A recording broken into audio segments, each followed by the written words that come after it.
Man, I hope you get something out of this video. I called someone today attempting to share a new idea, and before I booked the appointment with them to share, they said something. They was like, "Will, what you selling now?"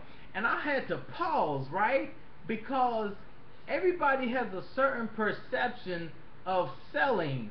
And here's the thing, I was once told by a multi-millionaire that anybody making it in America is selling something. So here's the thing.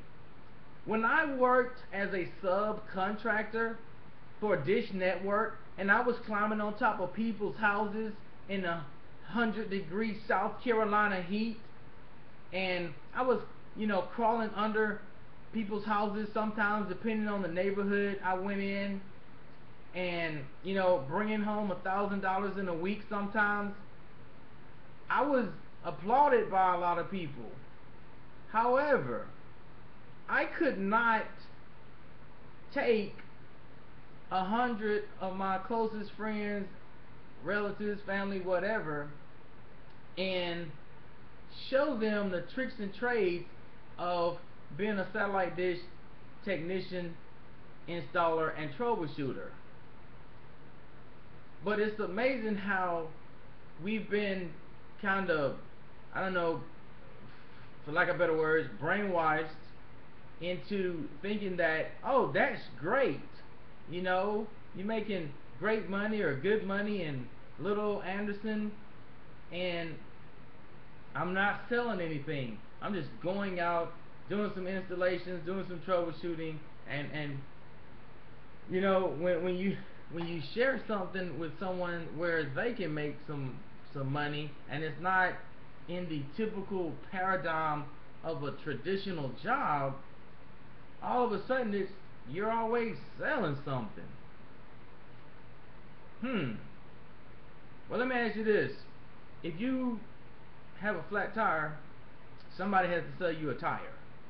They literally have to sell you a tire most of the time if you have a flat tire, because unless you're on side of the road stranded and have to take whatever you can get, if you're at home and you come outside and you've got a spare car, oh, I got a flat, okay, I'm going to go over to, if you're in Anderson, maybe Versus Racing, or just wherever you're at, Black's Tire down here in Myrtle Beach, or Hall's Auto.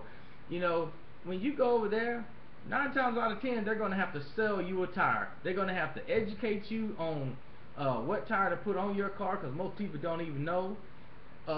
They're going to have to sell you based on price, because you get there and they're like, it's $120. You're like, whoo, $120?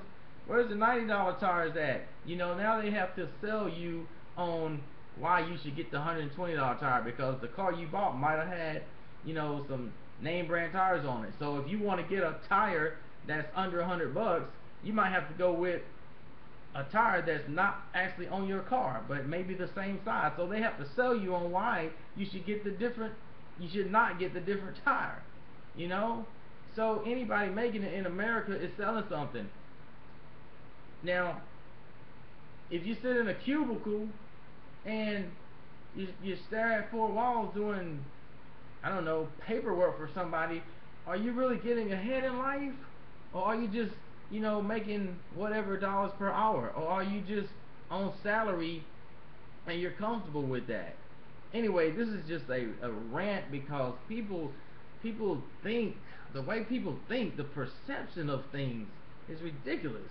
I've been fortunate enough to have a lot of freedom in my life, because I have been able to so-called sell something. I sold air freshener because I lost my job.